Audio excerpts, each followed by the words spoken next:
Would you trust a medication of about 20,000 naira to do the same thing as a medication of about 200,000? Most people wouldn't. But here's the truth. What if I told you sometimes the cheaper one can be just as effective, sometimes it's not? Today, we'll be breaking down the truth about cheaper versus expensive medication. What are you really paying for? Comment down below if you've ever bought a cheap medication and it did not work for you, or it even surprised you by actually working really well. This channel, you're going to be having real conversations, honest conversations about medicines and about a whole lot of your health as I'm a pharmacist. So make sure to subscribe so you don't miss any of it.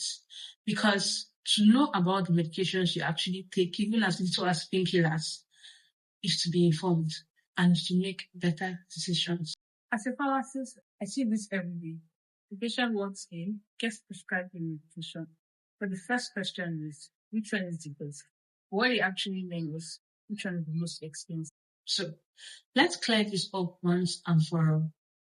There are two types of medications. There's the generic ones and there's the branded ones. The branded medications are the ones that were actually made first and the ones that were made through years of research. Generic ones come later on with same effectiveness, same strength, same intended use, same ingredient. So why are they cheaper, you may ask? Because they don't carry the cost of years of research, marketing.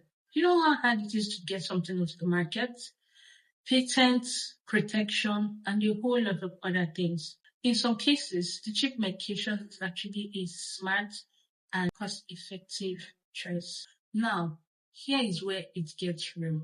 Not all cheap medications are created equal. In some markets, especially where regulation is weaker, you can find substandard drugs, poor storage conditions, and counterfeit medication.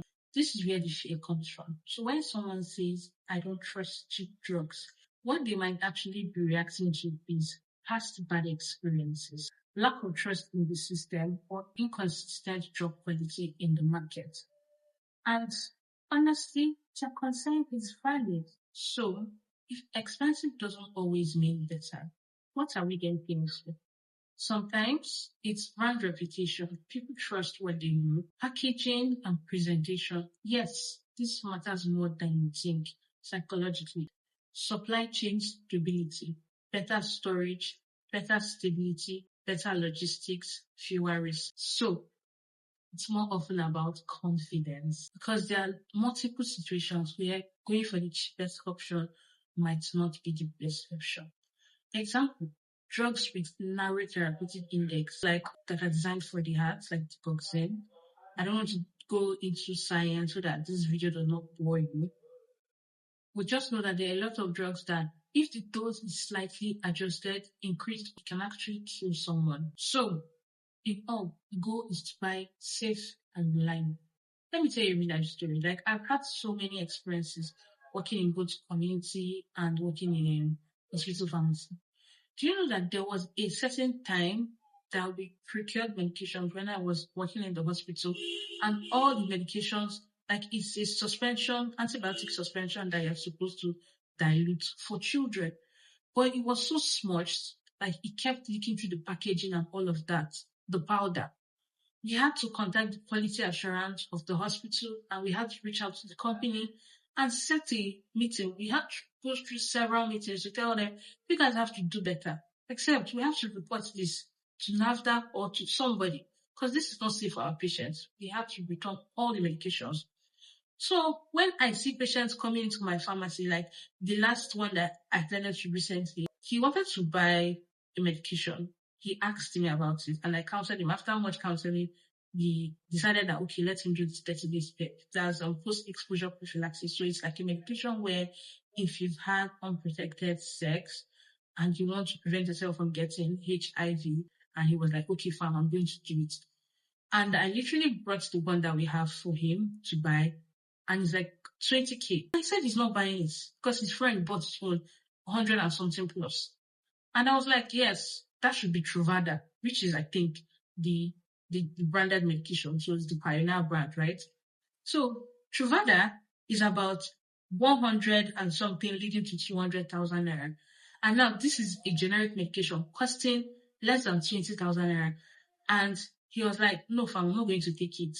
Even if I trust you, I don't trust the people that produce this drug. And his concerns were valid. I had to look for how to procure the Truvada externally for him because his concerns are valid. I can't defend a medication that was not there when it was produced and a medication that the company has not built its goodwill yet. Last one, a patient once came, he was insisting on the most expensive antibiotics brand from his prescription, and he said he has taken that one. This is ceftriaxone, mind you. He has taken that one, but it did not work for him. And I was like, why will it not work for you? But after much speaking with him and all of that, I realized that he got that medication from the wrong source. People literally go to the market to procure drugs, like market where they sell vegetables and foodstuffs. What do you think you're doing to yourself? You think you're cheating the system. They're actually cheating your health. In all, quality and source is very important, not just price. So, here is the truth. The cheap medications can be just as effective as the expensive ones. The expensive ones are not automatically better. The real difference is quality, assurance, trust, and regulation. Next time you are choosing a medication, don't ask which one is the most expensive. Ask which one is reliable, safe, and accurate.